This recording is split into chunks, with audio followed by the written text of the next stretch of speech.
Hey, what it do, y'all? It's your boy E2 Blue coming back at you again, and wanted to do this video yesterday, but I got so busy, man.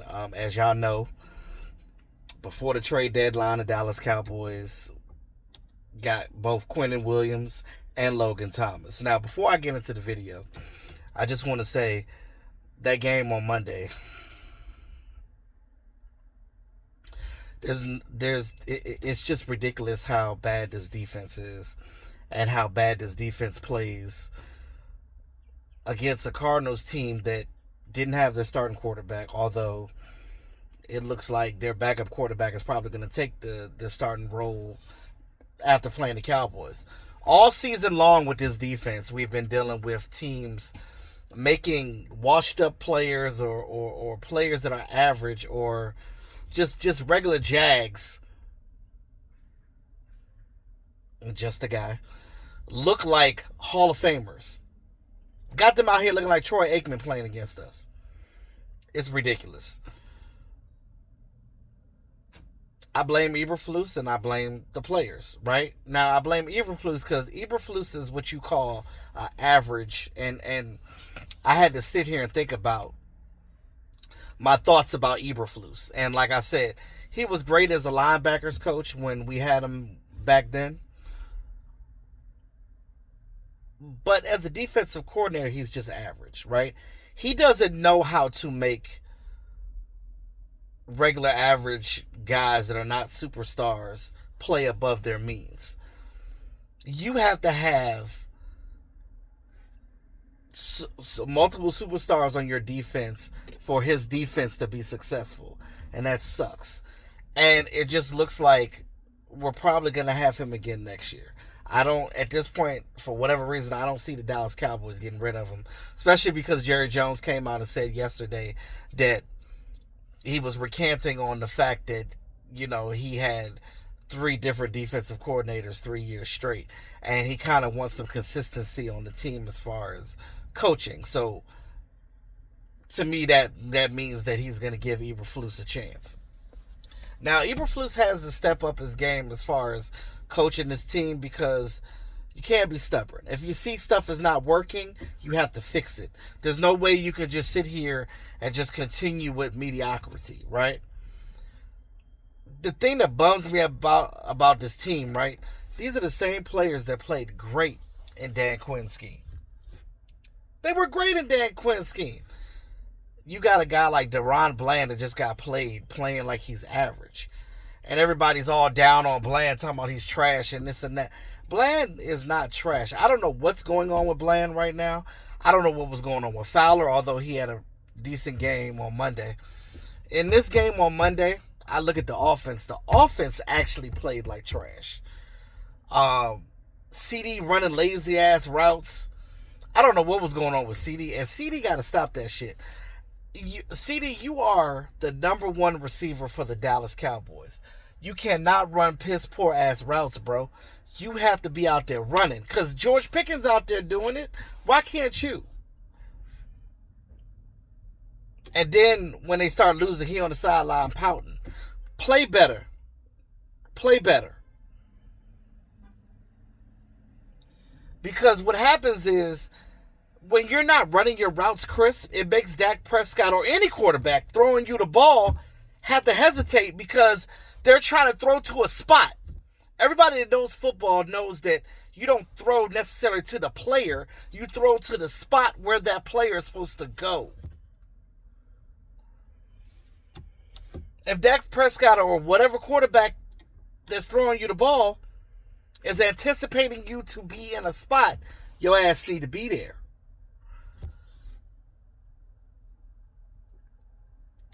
And that goes back to discipline. Like, Shotty's got to get these guys disciplined and get these guys straight.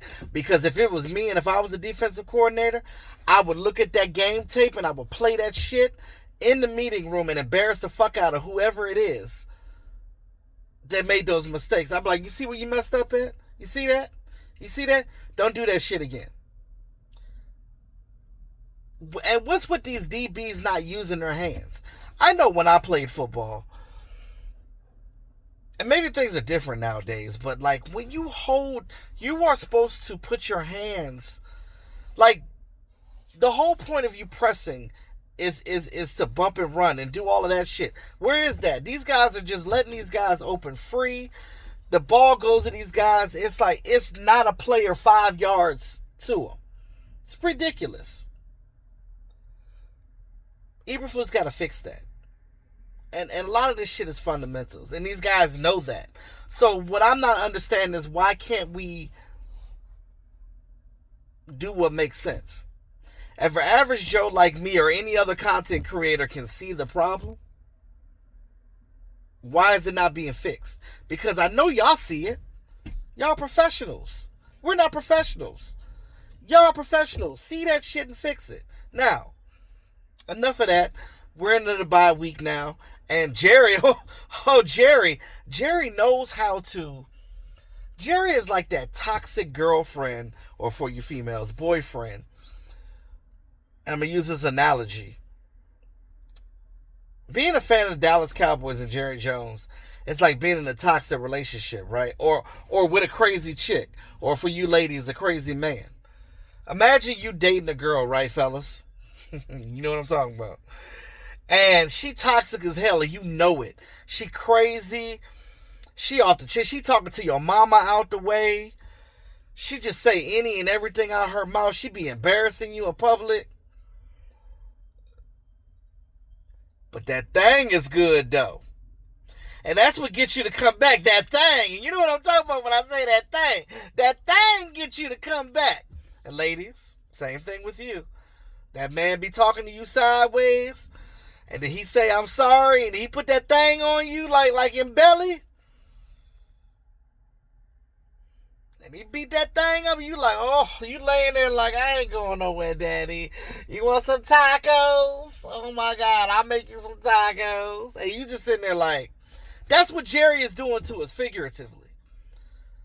It's like you want to hate Jerry, and then he go and get the defensive tackle that we've been trying to get for 30 years. Not that particular player, because he wasn't around 30 years ago, because he ain't even 30 yet. But you know what I mean. We've been trying to draft a good tackle, defensive tackle, since Russell Maryland. So, my thing is this. Not even drafted, but trading. You got, my opinion, the best defensive tackle in the league right now with Quinnen Williams, with this trade. And I'm going to talk about the things in a second. Then when we got Logan Thomas, the linebacker from the Bengals, everybody was like, well, that's just like getting another Sanborn or whatever that we already have. Let me tell you something. The front fixes the back, right? So even with Diggs out, with what we have with Elam, and I think if you play differently, Elam will play better too. Even with Elam and Reddy Stewart, and I like Reddy Stewart. I like what he brings to the table. He's got some tenacity, and I like Traquez Bridges too. These young guys have some heart to them. Long as you got some heart and you willing to ball out, that's all I'm looking at, right? We got a bye week. We're now 3-5-1. Now a lot of people are like, okay, and I'll get that in a minute. Let me just talk about this. So, linebacker Logan Thomas. Who the hell is Logan? Logan Wilson. He's 29 years old. He was drafted by the Bengals in 2020. The reason why he was benched over there, he was benched for a rookie, and I don't know. They said they didn't bench him because his playing.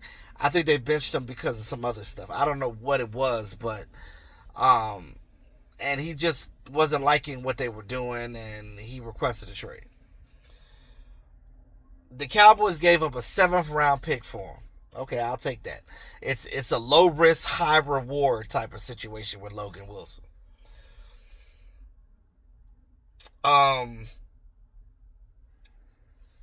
In his career, he's had 11 interceptions, 6 forced fumbles, and 3 recoveries from those fumbles.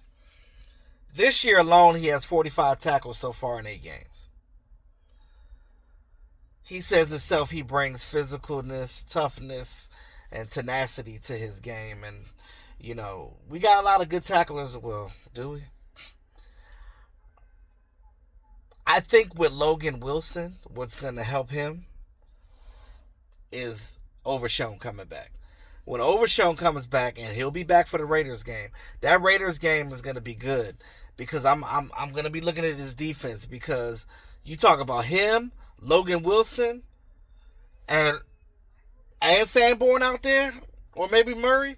You get those three out there with Overshown leading the way. I think it's going to make that linebacker core much better. Now, with the addition of defensive tackle Quinnen Williams, who's only 27 years old, with him, we got in the trade, so we give up our second round pick for next year and one of our first round draft picks from 2027. We got two of them, so we good. That's a fair trade. Oh, and we gave up Mozzie Smith. Mozzie Smith is gone. Oh, we're going to miss Mozzie. Why they get rid of Mozzie? I like Mozzie. Mozzie was so good. And we got rid of him. Shout out to Mozzie Smith. Getting a fresh start with the Jets. Good luck with that. I got tired of looking at him. You know what I'm saying? He was getting just glad he out of the way. Like, he just looked like he didn't want to play football. Like, all that stuff he talking about when he got drafted, talking about something, I just want to hurt people. You ain't doing shit. Shut up. Get your ass out of here.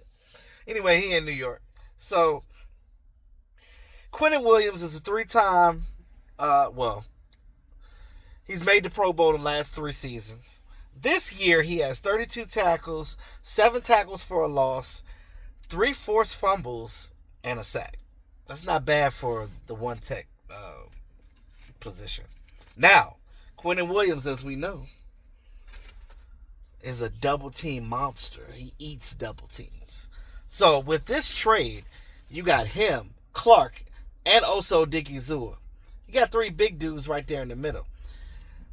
That's going to help this defensive tackle position very, very immensely. That's going to help the linebacker. It's going to free up the linebackers because now the linebackers don't have to go toe-to-toe with 300-plus pound men. I know because I played the linebacker position, and I never wanted to go up against no lineman, ever. I rarely ever even sacked. I ran for the quarterback. I want to rush. I want to stay back there. And let the guys that come to the second level, like the running backs and the tight ends and the wide receivers. That's who I like to hit. I'm not messing with no damn offensive linemen. They ain't trying to get tangled up with these linemen. He's too big. Nobody got time for that. Shit.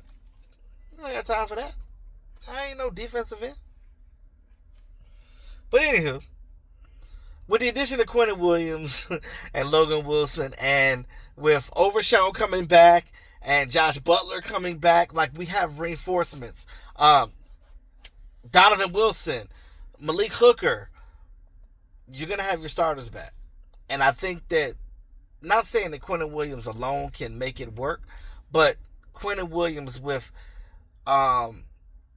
it's going to make with those double teams, it's going to help the ends eat more. So, Clowney is going to be able to get some hits on the quarterback, and the rookie Azaraku and Logan Thomas can get up in there and get some work, and Fowler. I know he got hurt in the game, but we'll see. We have a bye week; he'll be fine.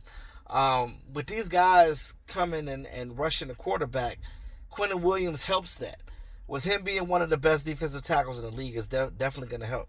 Now, a lot of people say, is it too late? Are we too late? Are the Cowboys going to... Is it too late for us to do anything, being 3-5-1? Well, it really all depends on how the season goes. We got the Raiders, we got the Eagles, we got the Chiefs. Ugh. Shit. You got a gauntlet coming up, especially with the Thanksgiving holiday, having that short week. So the Cowboys gotta pick it up. Now, the good thing about this bye week, both Logan Wilson and Quinnen Williams can get in here and learn the playbook quickly, and they should be ready to go for that Raiders game. Now, it's all contingent upon what this division does, right? If we beat the Eagles, wonderful. If the Giants start losing because the injuries of Scatterboo and things of that nature, and feel bad for Scatterboo. He had that same ankle injury as Dak Prescott, where it kind of broke sideways. I saw the play; it was crazy. Ugh, ugh. I don't want to. I hope that never happens to me because I will cry like a little bitch. Because I don't like pain like that. But and then of course the Washington Commanders, they lost Jaden Daniels for the year with the elbow. So what Mariota gonna do? We still get to play them for Christmas for the second time. We get a chance to beat them again. Now, people think that the season is over. It might be. It might be. We might not go to the playoffs. It might be too late. But it might not. There is an opportunity because all we have to do is tie. Now, what's hurting me right now is the fact that we lost to the Bears, the Panthers, and the Cardinals. Ooh, I wish we could get them games back. Because those 3 games alone, if we won, we would have been in a much better situation.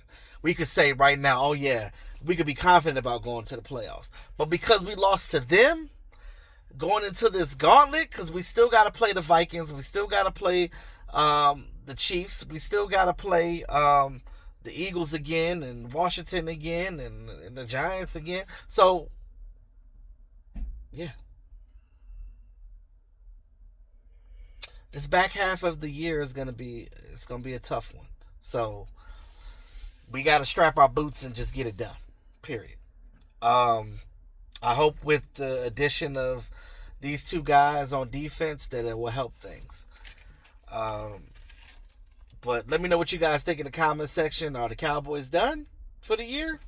I know that these moves are gonna help going forward for next year because we could use some of those draft picks that we have to make things even better.